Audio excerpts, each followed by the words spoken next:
Chelsea Gray drove toward the basket. Her arm caught Caitlin Clark across the midsection. Her shoulder followed through into Clark's body. Clark went down, remained on the floor, and immediately looked toward the officials. The referees stopped the game and reviewed Gray's contact for a possible hostile act.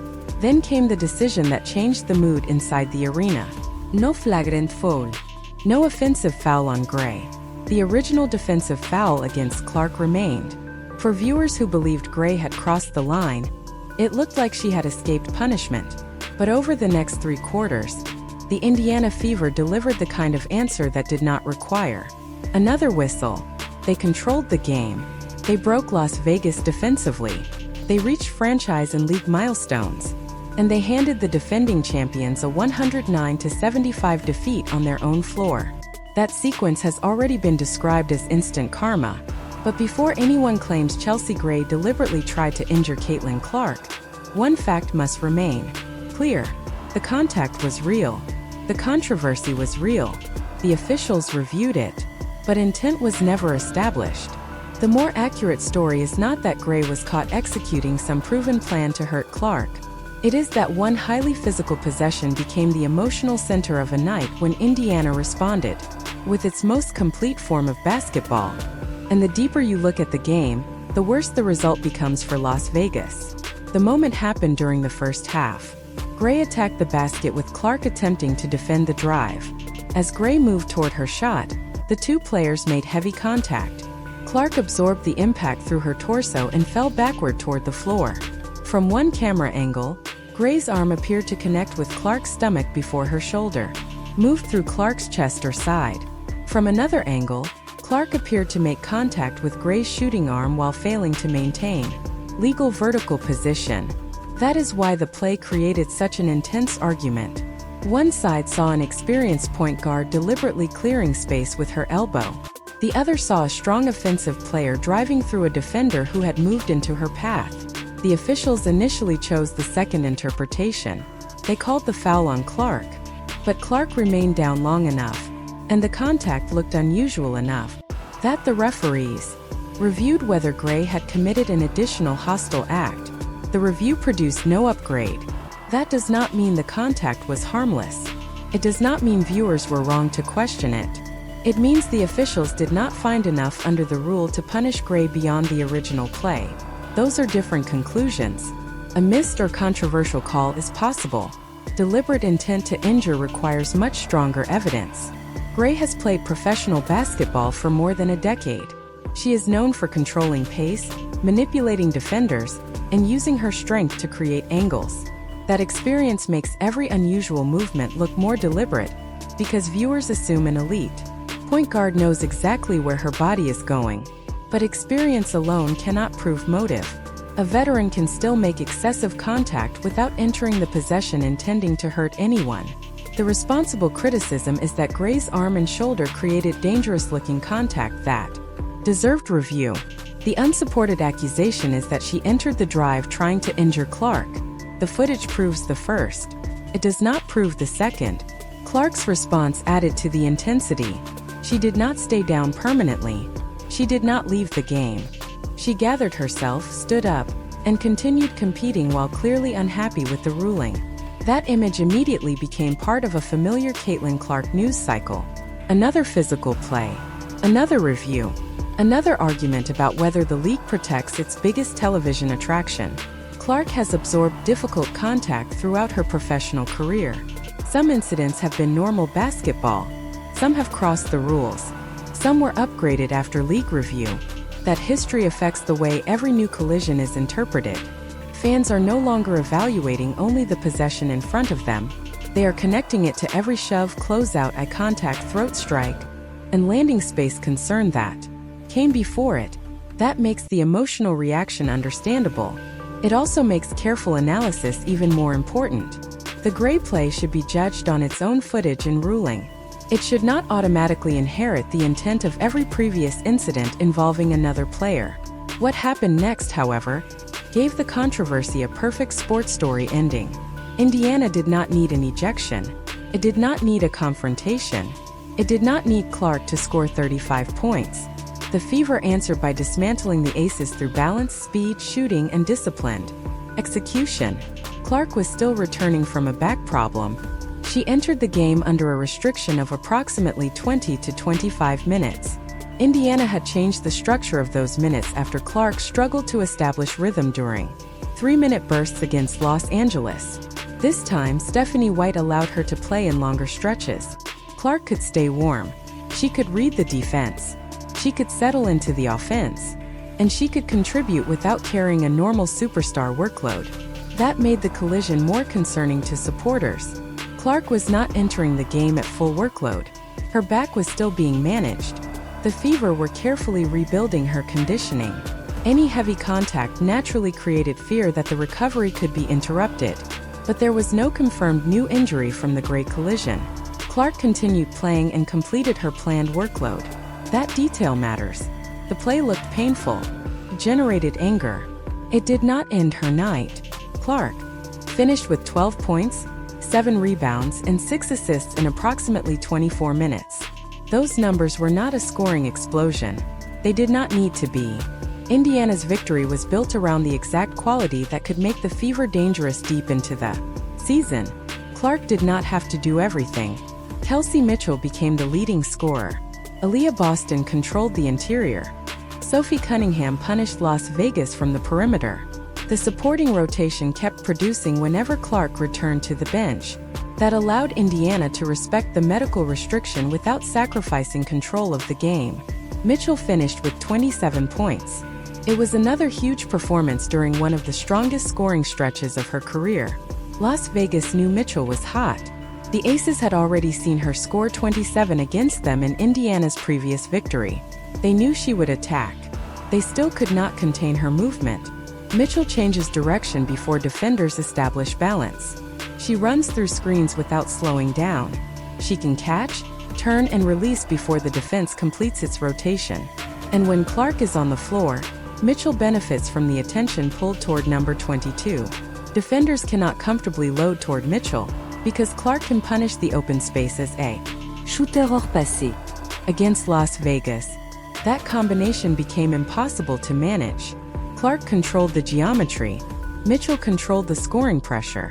Boston supplied the foundation inside. She finished with 19 points and 11 rebounds, giving Indiana the physical presence required to challenge Aya Wilson and prevent the Fever from becoming completely perimeter dependent. The claim that Boston completely locked up Wilson would be an exaggeration.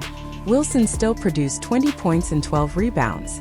She remained active and competitive, but Indiana prevented her performance from controlling the outcome.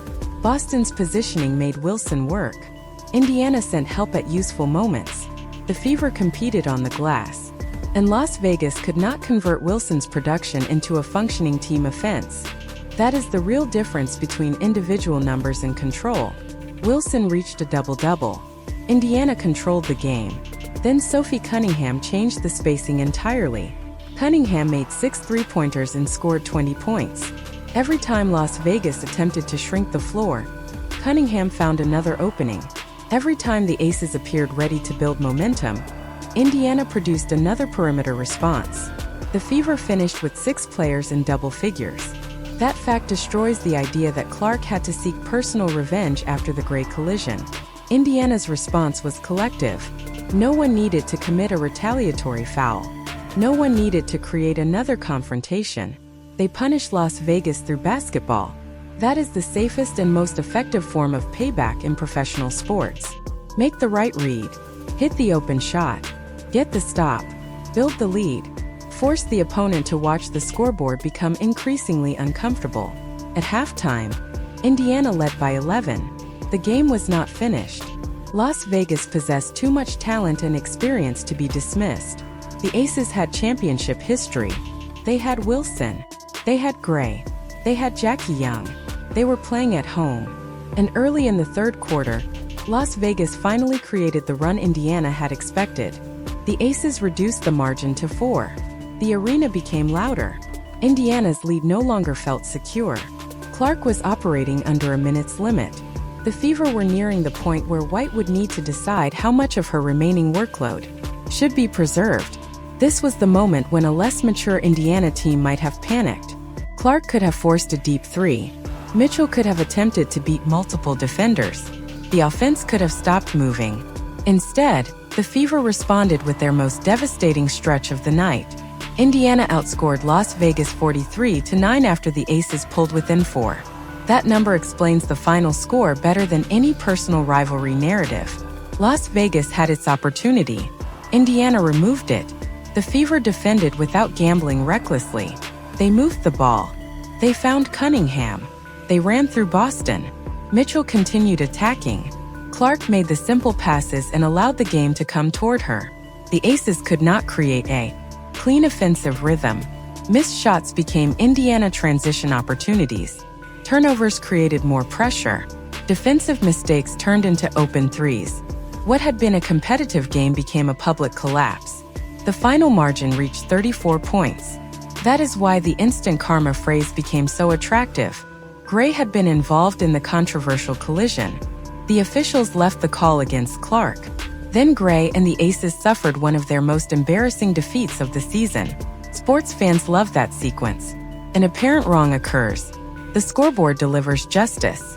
But the game did not turn because of a supernatural force. It turned because Indiana executed and Las Vegas did not. Calling it karma is entertaining. Understanding the basketball is more valuable. Clark's sixth assist also created history. She reached 600 career assists in only 72 games, the fastest any player had reached that mark in WNBA history. That milestone is easy to overlook because the game contains so many other stories. The collision, the blowout, Mitchell's scoring, Cunningham's shooting, Boston's double-double, the Aces' fatigue, the officiating reviews. But Clark's assist record may be the part that lasts longest. Her fame is often connected to deep three-pointers. Her passing is just as central to her impact. Clark sees openings before they fully develop. She throws ahead in transition. She delivers passes through narrow gaps. She forces defenders to make impossible choices. Protect the rim and she finds the shooter. Stay attached to the shooter and she finds the roll. Pressure the ball and she passes over the trap. Give her space and she shoots. Reaching 600 assists faster than any previous player is not a popularity award. It is production. And she reached that mark on a night when her minutes were restricted and her scoring was not the main story. That shows how much influence she can create without dominating the ball. Gray experienced the opposite kind of night. The veteran guard struggled to impose her normal control. She committed multiple turnovers and could not consistently settle the Aces after Indiana's runs. It would be easy to turn that into another moral judgment. Gray made hard contact with Clark, so basketball fate removed her control. That may be the emotional version. The tactical version is simpler. Indiana pressured Las Vegas passing lanes. The Aces played their third game in 4 days. Their movement slowed. Their spacing became inconsistent. And once Indiana gained confidence, every Gray mistake became more expensive. Fatigue deserves consideration. It does not explain a 34-point loss by itself. Las Vegas had played Phoenix the previous night. The Aces were completing a demanding part of their schedule. By the fourth quarter, their energy clearly faded. Hammond later emphasized the physical toll of the schedule and the difficulty of facing Indiana's size and movement. That is legitimate context. Championship teams still have to compete through difficult scheduling. Indiana had also faced travel and injury management challenges during the road trip. The Fever were not responsible for making the game easier because Las Vegas was tired. They attacked the weakness in front of them. Hammond also criticized the number of officiating reviews. She argued that constant stoppages made games longer, interrupted rhythm, and encouraged unnecessary drama around contact. The Gray-Clark sequence was one example. Clark stayed down. The officials reviewed the play. No upgrade occurred. Hammond's frustration was partly directed at a process that paused the game but ultimately left the original ruling unchanged. There is a reasonable argument inside that complaint. Reviews should improve accuracy. If they become automatic every time a player falls hard, games can lose flow. But there is another side. The league has faced intense criticism for missing dangerous contact in real time. When a player is struck around the head, neck, or torso, Officials are expected to examine whether the play crossed the line. The challenge is finding consistency. Review too little and player safety is questioned. Review too much and the game becomes fragmented. The Gray-Clark play sits directly inside that conflict. The officials reviewed it. They decided no hostile act occurred. People can disagree with the result without claiming the review itself was unnecessary. Aya Wilson also acknowledged that some calls could appear questionable, but she emphasized that loss. Vegas should not put itself in positions where reviews or officiating can control the narrative. That may be the most honest Aces response. A team losing by 34 cannot place the result on one call. Even if Gray had been assessed an offensive foul, Indiana did not gain 34 points from that decision. Even if the Aces believed Indiana used illegal screens or received a more favorable physical standard loss, Vegas still had to defend Mitchell, Boston, Clark, and Cunningham. The Aces did not. Indiana shot efficiently. It won the rebounding battle. It shared the basketball, protected possession more successfully. It controlled the fourth quarter. The officiating may have been debatable. The final result was not. There is also an important part of the aftermath that cannot be ignored. Gray received racist abuse online after the collision. That behavior is indefensible. A fan can believe Gray committed an offensive foul. A fan can argue the contact deserved a flagrant. A fan can support Clark and criticize the officiating. None of that gives anyone permission to attack Gray with racist language. Basketball criticism must remain about basketball. The pattern of abuse following Clark-related incidents has become one of the ugliest parts of current WNBA discourse. Physical play happens. The clip circulates. People choose sides. Then some individuals move from criticizing the action to attacking the player's race, family, or humanity. Clark has rejected that behavior. The WNBA has condemned it. It damages every legitimate conversation about player safety. When racist abuse appears, discussion of the actual foul becomes buried beneath something much more serious. Gray should be held accountable for any basketball violation the officials or league determines she committed. She should not be subjected to racial hatred because viewers disliked a play. Both positions can be stated clearly. The contact can be questioned. The abuse can be condemned. Supporting Clark does not require dehumanizing Gray. Supporting Gray against racist harassment does not require pretending the collision looked harmless. Responsible coverage can hold both truths. The original title claims Gray tried to injure Clark. The available evidence cannot confirm that. What the evidence shows is a veteran guard creating heavy contact during a drive, an official review that produced no upgrade, Clark continuing to play, and Indiana responding with a dominant team performance. That story is already dramatic. It does not need an invented motive. The strongest version of Indiana's victory was not angry revenge. It was control. The Fever watched their star absorb contact and stayed focused. They did not allow the game to become a series of arguments with the officials. They did not lose discipline. They became sharper. That is a sign of growth.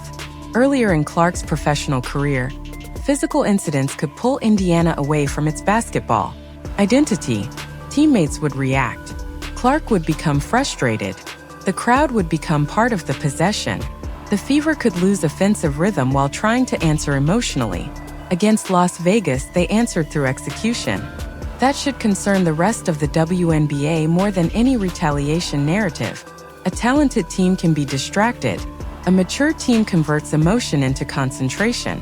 Indiana looked mature. Clark accepted the restriction. Mitchell accepted the scoring responsibility. Boston controlled the paint. Cunningham delivered from the bench. The reserves remained ready. White did not have to break the medical plan. The Fever did not need Clark to play 35 minutes. They did not need her to take 25 shots. They needed her to guide the offense during her available stretches and trust the players around her. That trust produced 109 points. The final score also altered the rivalry between Indiana and Las Vegas. The Fever had already defeated the Aces 1 week earlier without Clark. Las Vegas could dismiss parts of that result because Wilson had also been unavailable. The rematch included both stars. Clark was limited. Wilson played normal minutes. Indiana won by an even larger margin. That does not guarantee the Fever would defeat Las Vegas in a playoff series. The Aces have championship experience. A postseason schedule would provide rest and preparation. Hammond would have time to create adjustments. Wilson would see the same defensive coverages repeatedly. Gray would have another opportunity to control pace.